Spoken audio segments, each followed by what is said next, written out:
4 लड़कों को बुला के उसने मेरे साथ ज़बरदस्ती सब कुछ किया और जबकि मैं वहाँ से भागने की भी कोशिश की, लेकिन सर में चोट लगने की वज़ह से मैं बेहोश हो गई। उसके बाद उन लोगों ने मेरे साथ गलत काम किया और 28 तारीख को मैं अपना एप्लीकेशन देने जा रही थी महिला थाना पे, तो वहाँ पे भी इन लोगों ने फ़ोन करके मुझे डराया-धमकाया।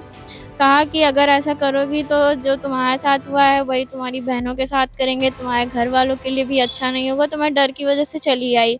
अयोध्या में फिर बड़ा कांड हो गया। श्री राम जन्मभूमि परिसर में काम करने वाली एक दलित लड़की के साथ गैंगरेप का मामला सामने आया है। जानकारी के मुताबिक अलग अलग दिन जब लड़की अपने परिचित युवक से मिलने गई थी, तब उसके दोस्त और साथियों ने मिलकर लड़की के साथ गैंगरेप किया। राम जन्मभूमि परिसर में काम करने वाली लड़की से गैंगरेप, परिचित युवक ने दोस्तों के साथ मिलकर किया गैंगरेप। लड़की के साथ कई बार गैंगरेप का आरोप, वीडियो बनाकर लड़की को ब्लैकमेल करते थे आरोपी। शिकायत करने पर मिलती थी बड़ी बड़ी धमकियां। मैं श्री राम जन्मभूमि पे काम करती हूँ। अभी फ़िलहाल मेरा काम छूट गया है इस घटना के तहत। ये घटना अंगूरी बाग गोकुल गेस्ट हाउस में हुई है। एक लड़का मेरा दोस्त था, उसमें से उसने मेरे साथ मतलब पहले दोस्ती की, फिर वो मतलब रिलेशन में भी वो था, इसी साल से वो मेरे साथ रिलेशन में भी था।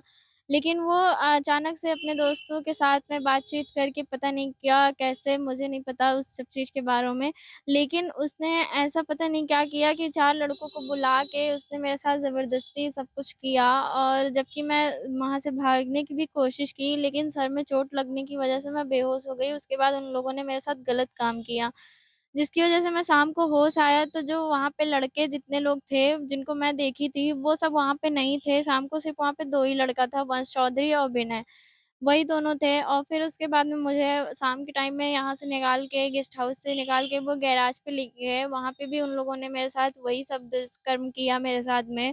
फिर उसके बाद में वीडियो वग़ैरह बना के रखे थे जिसमें मतलब वो लोग मुझे ब्लैकमेल कर रहे थे। तो वो उसी वज़ह से मुझे बार-बार वो अपने पास बुला रहे थे, रख रहे थे, फिर उसके बाद छोड़ देते थे। जिसके डर की वज़ह से मैंने ना पुलिस में बताया, ना अपने घर में बताया, ना किसी फ्रेंड को बताया, किसी को मैंने बताया नहीं। गैंगरेप पीड़िता ने आरोप लगाया कि जब वो पुलिस के पास शिकायत करने जा रही थी, तो आरोपियों ने धमकी दी कि अगर ऐसा किया तो तुम्हारी बहनों के साथ भी ऐसा ही कांड किया जाएगा।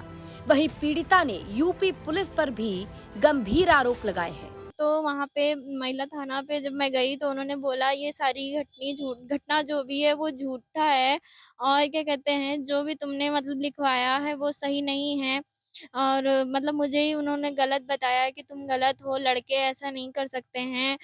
मतलब जितना भी मैं उसमें लिखवाई थी, उतना सब कुछ कराई थी, वो सब उन लोगों ने बोला कि पहले मैं जाँच-वाँच कर लूँगी तब फिर मैं बताऊँगी।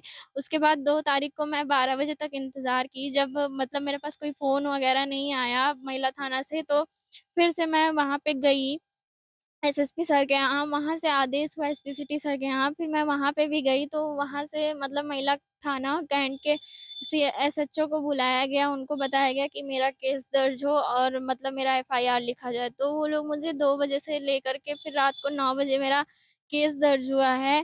फिर उसके बाद रात में साढ़े 11 बजे मेरा मेडिकल भी हुआ, फिर उसके बाद में मतलब मुझे 36 घंटे तक बैठाए भी रहे और एफआईआर हो जाने के बाद मुझे कॉपी भी नहीं मिला। मेरे घर वालों को भी बहुत डराया धमकाया गया, दबाव बना के मेरा जो मैं एप्लीकेशन लेके गई थी एफआईआर लिखवाने के लिए, वो भी उसमें वो उसको उन्होंने नहीं लिखा, दूसरा एप्लीकेशन मुझसे लिखवाया अपनी भाषा में।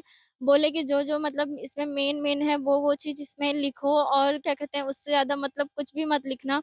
तो वो सब वो करा के और क्या कहते हैं एप्लीकेशन मतलब मेरा गलत करवा के एफआईआर करवाए और उसके बाद में जब मैं यहाँ पे बयान मेरा होना था, तो उसमें भी मुझे डराया गया कि अगर तुम ये बयान पलटोगी तो तुमको और तुम्हारे घरवालों को जेल हो जाएगी।